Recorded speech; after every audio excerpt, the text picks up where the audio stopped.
Meet Aisha. She's a small entrepreneur running a home based bakery.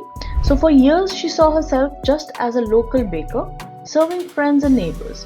Now, her identity is very humble, hesitant perhaps, and rooted in limitations.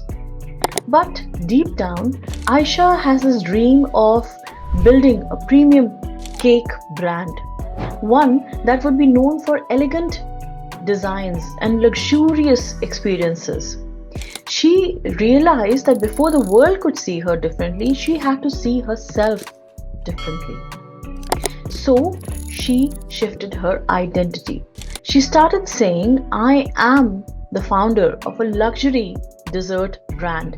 People seek my work for premium occasions. I offer experiences, not just cakes.